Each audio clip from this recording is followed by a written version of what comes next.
Hey, good morning, everybody. This is Mr. Ainsworth, and we're going to get into a little review here, review one, over the quadratic formula. All right, so have your calculator handy because we're going to use it at the end. Get your scientific out, and also get your red pen and your pencils and ready to go. All right, let's start by stating the quadratic formula above, okay? So I'm going to say that if you have a quadratic, so it looks like ax squared plus bx plus c equals 0. If the quadratic is set equal to 0 with coefficients a, b, and c, all right, then the quadratic formula states that x is equal to negative b plus or minus the square root of b squared minus 4ac all divided by 2a. Okay, there it is. So all we have to do is set it equal to 0 first. Set equal to 0 first. And then write down a, b, and c. Plug them in. Simplify it. Work it out. And there you go. All right, so the first thing what we do is we're going to subtract 3 and set equal to 0 first. So we have 5k squared. It's switching variables here from x to k. Minus 6k, you got to write it in what's called descending order, equal to 0. And I see that a is 5, b is negative 6, and c is negative 3. So a is 5, b is negative 6, c is negative 3. After that, you substitute them in. So k is equal to, not x, but k, because we're dealing with k now. The opposite of negative 6, we start off with the opposite of b. This sign is referred to as the opposite. So the opposite of negative 6, which will become positive 6 here in a minute, plus or minus the square root of b squared, which is negative 6 squared. Notice how I put in parentheses here because I'm going to square it, minus 4 times a, which is 5, times c, which is negative 3, all divided by 2 times a, which is 5. So what in the world is k equal to? Well, I see a double negative here, so I get 6, plus or minus the square root of 36. Negative 6 squared is 36. Here I see a double negative. Negative 4 times a negative 3 is 12. Usually cancel them out right there, so I add now. And 12 times 5 is 60, or you can go 4 times 5 is 20. All right, times 3 is 60, so I got to add 60, all divided by 10.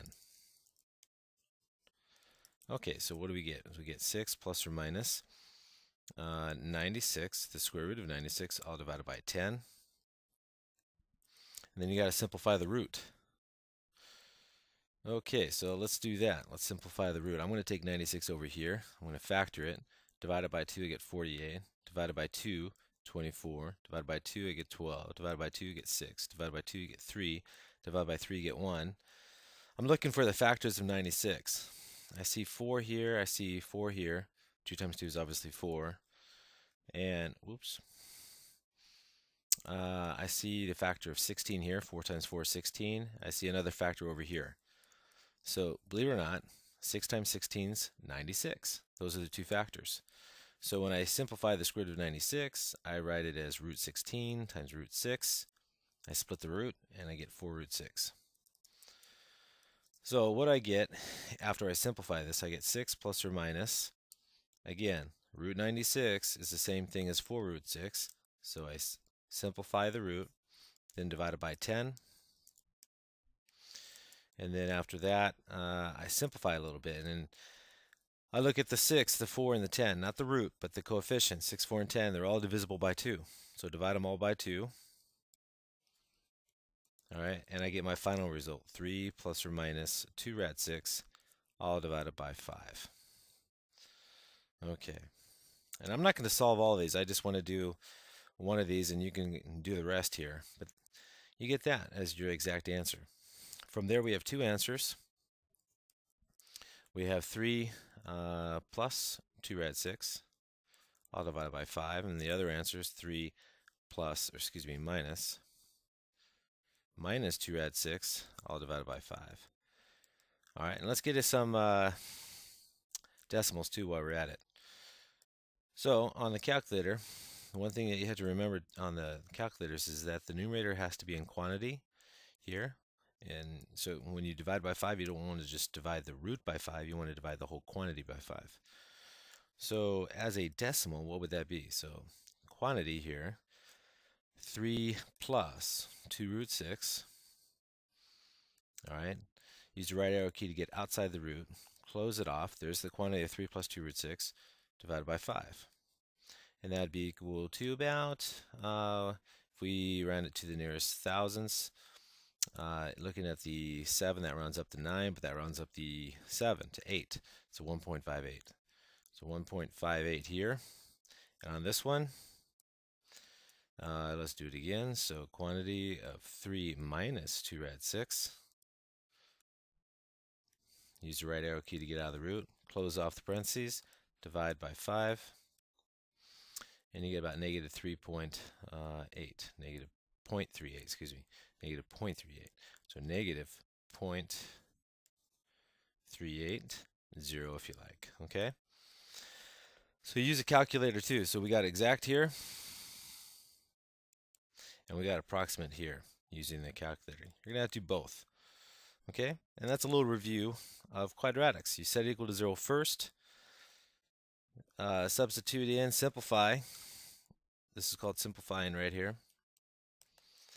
All right, and then use the calculator at the end. So to go from exact to approximate, obviously it's a calculator. All right, let's go on. And again, I'm not going to do all of them here. That's just a little review of the first one. The second review I gave you guys is a review of similarity. So each of these polygons are similar. So what does that mean? Similar polygons, let's write it in red over here. Similar polygons, all right, imply that the ratios of corresponding sides,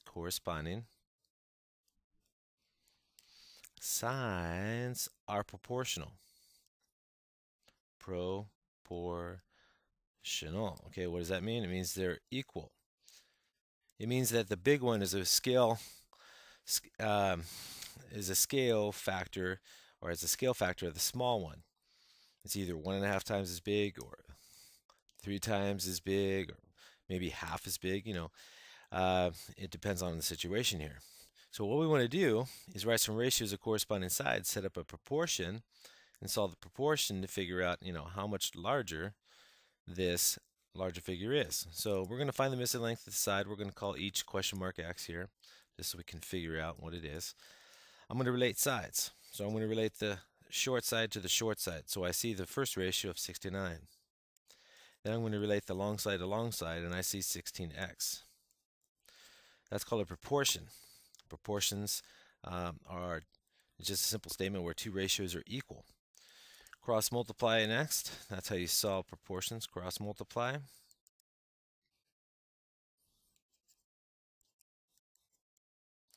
So what am I saying? I'm saying take 6x and set it equal to 9 times 16. So 6 times x is equal to 9 times 16. So let's clear it out. Let's go 9 times 16. And you get 144. So 6x equals 144.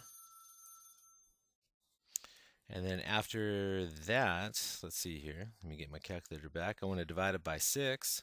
So divide by 6 here and get 24. So divide by 6, you get x equals 24. That means this unknown side right here is 24 units long, which makes sense. Because if you take, if you notice here from 6 to 9, 9 is 1.5 times as big as 6. Half of 6 is 3, add it to 6, you get 9. It's 1.5 times as big. And if you didn't notice that, if you just take 9 divided by 6, you get 1.5. So 9 divided by 6 equals 1.5. That's called the scale factor. So if I multiplied everything by 1.5, I get the other sides. 16 times 1.5 is 24. 16 times 1.5 is 24. So the scale factor 1.5 means that all sides on the larger figure are 1.5 times as big. So you could just take two corresponding sides, divide them, and get a scale factor and use that to get the other sides. Okay, like on this one right here, I notice on this one here that 16 relates to or corresponds to 8. So each side over here on the right is half as long as this. So because of that, I can, so it's long, so it's times a half or divide by 2. So I know that 6 here, using 6, I know this shorter side has to be half as long. And what is half of 6? Well, it's 3. So I know x is 3. So if you understand what scale factor is and what similarity is all about, then these are fairly simple, okay? Like on this one right here, the width of the rectangle here, 3. I notice that 9 is 3 times as long, so times by 3. So all I have to do to get x right here is I just have to multiply this by 3. That's all I have to do. So x here is 24. It's that simple. Okay, you just need to know what's called a scale factor, or you can set up proportions. That's all there is to it. Review 3 is the same as review 1, dealing with the calculator right here, which I illustrated in review number 1. So you can do it just like I illustrated here back in this example. Get your exact answers first, and then go to the approximate using your calculator. All right, give it your best shot. And that's a review of the quadratic formula and a little bit of similarity here, dealing with ratios and proportions, and a little bit of a scale factor. Okay? This is Mr. Ainsworth. I'll see you in my new lessons. Bye-bye.